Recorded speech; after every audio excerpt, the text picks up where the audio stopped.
So after Dr. Ajay's presentation, my job now is to integrate NFLD into NPCD Cell, the ongoing flagship program of the NCD program in the ministry. We know that NFLD is important. We know that NFLD cases are roaming around. The potential patients are roaming around in the society. But how do we bring them into the net of screening, the net of opportunistic, as well as the community-based screening that we have in NPCDCS, so that we capture them young, we get them into our system and provide them necessary treatment, or rather prevent NAFLD from happening in the society.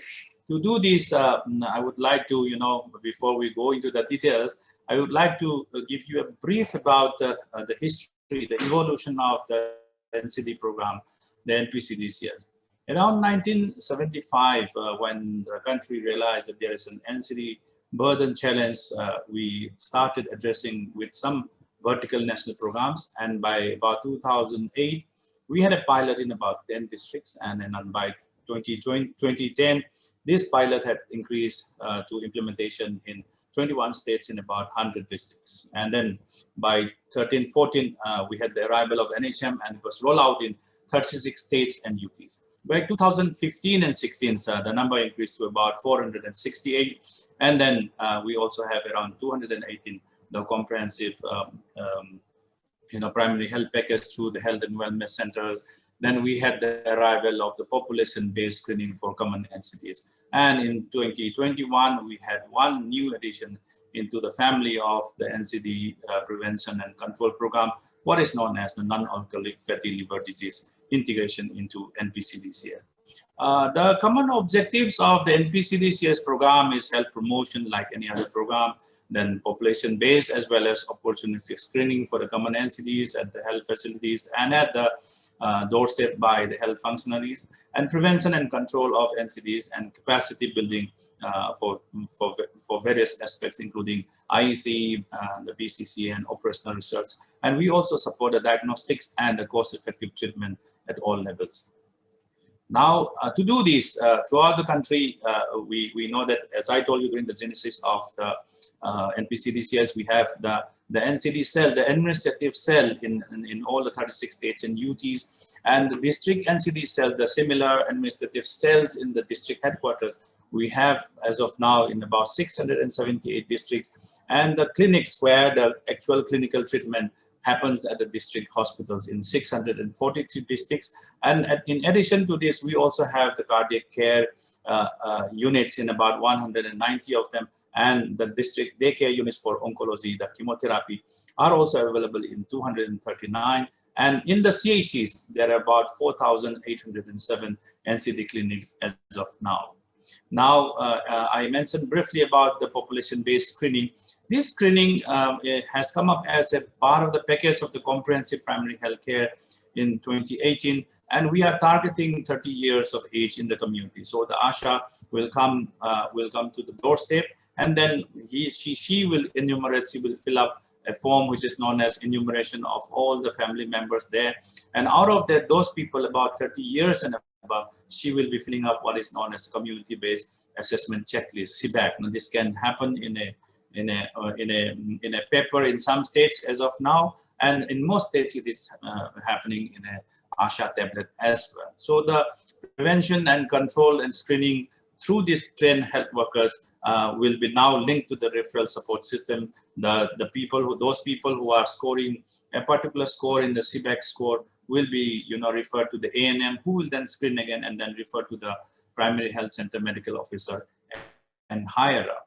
So this is being implemented in about 480 districts, and health and wellness centers has now become a part of the comprehensive primary health care. So the PBS, you can understand, will help us to identify, to detect the diseases and then follow up for treatment. This has been happening for the common NCDs. Now, when we need to do it for the NAFLD, we had identified certain parameters which we can easily tease out from the CBAC form. We need not do much changes either in the hard copy as well as in the digital CBAC form. The ASHA has already been performing like observation of the edema in the pregnant woman, so she can easily do it.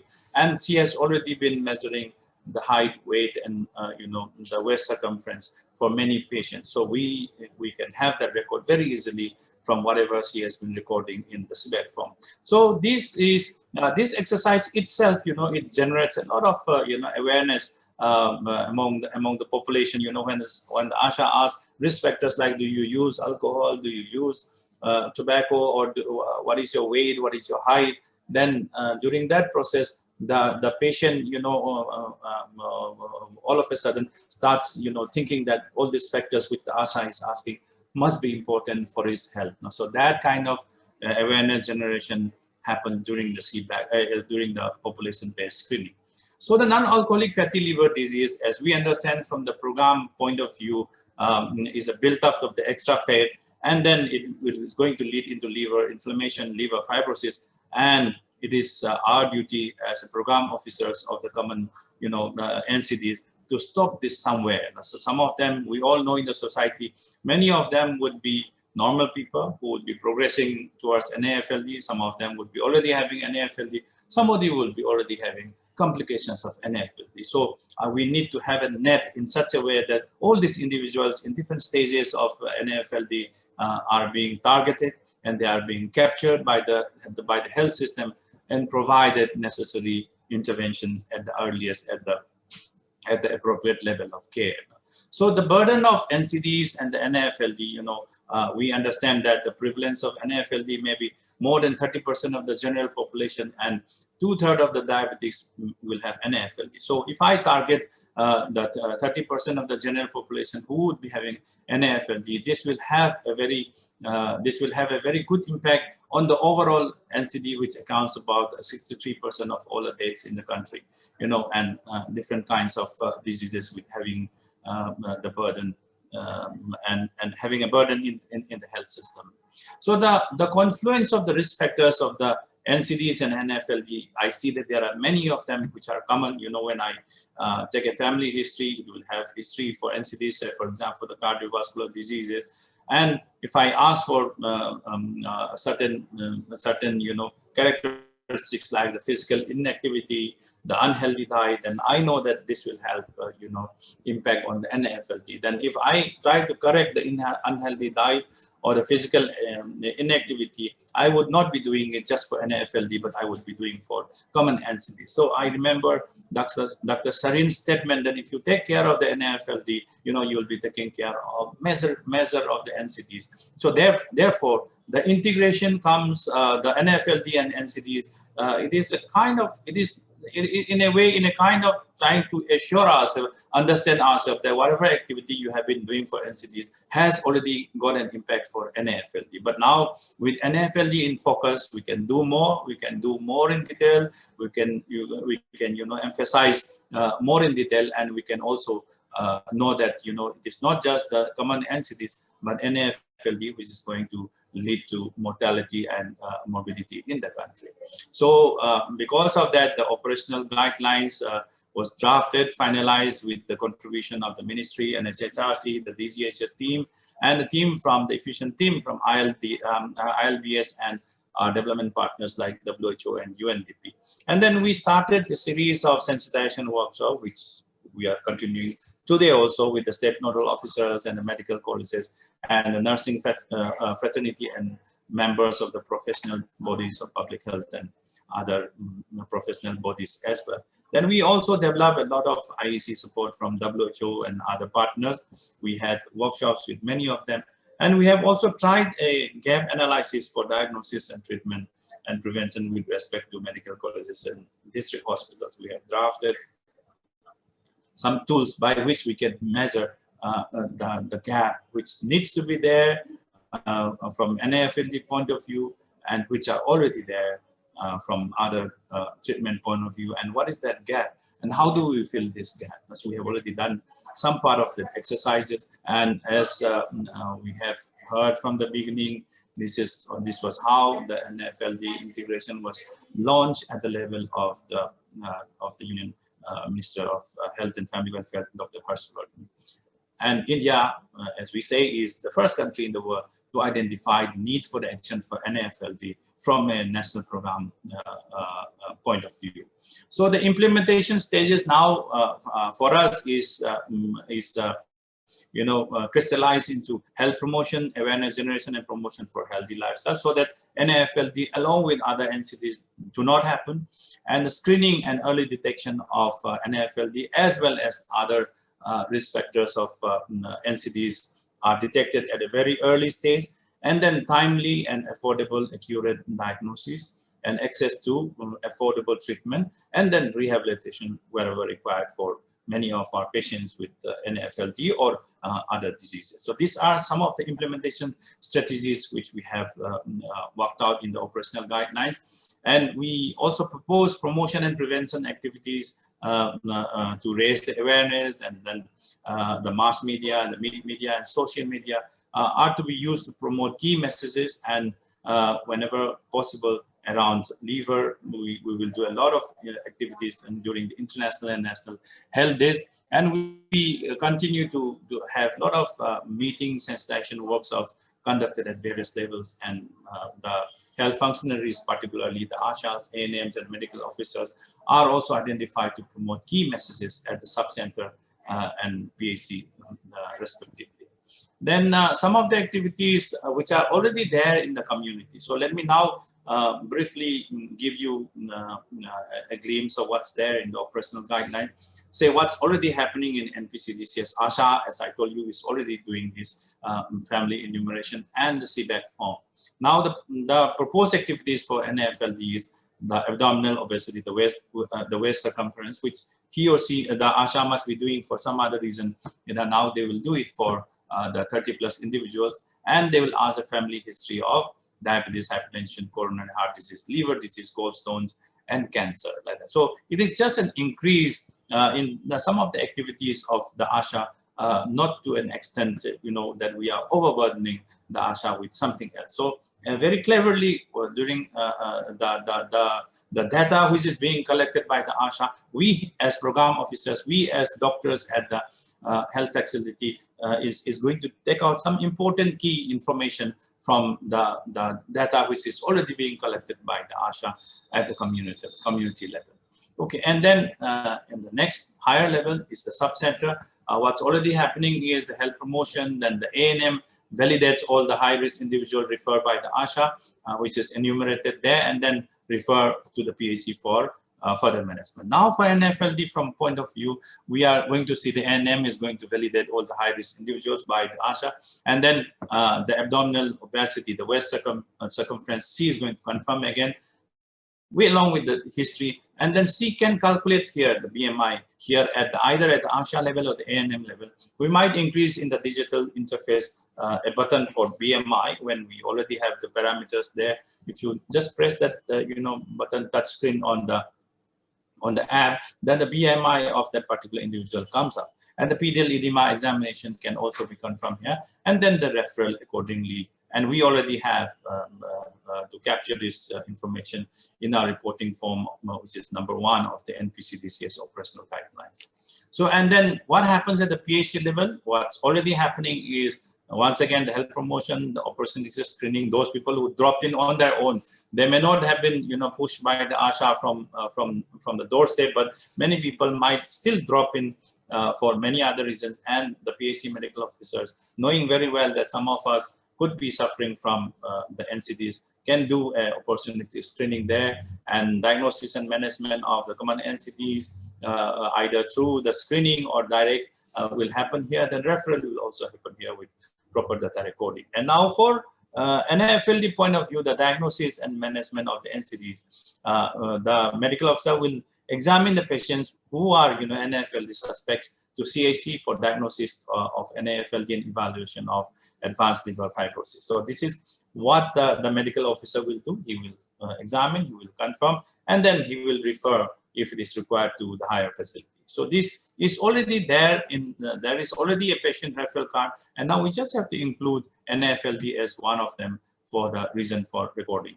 So we have a data recording and reporting format already there in Form 2 of NPCDCS, which can now be tweaked to include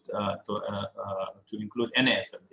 At the CIC level, the similar activities we're having there, some more facilities should be there, and wherever possible, we are trying to perform the LFT and the CBC and input data into the app and calculate the fibrosis for the FIF4, which I think the clinicians have already explained by now. NAFLD fibrosis score could come in here in some of the CHCs, and many of the CHCs in the country there may be block PHCs which have been renamed as CHC and may not have many of the good facilities, but there are many states where the CHCs are as good as subdivisional hospitals, and if they are willing, this facility can come up there to include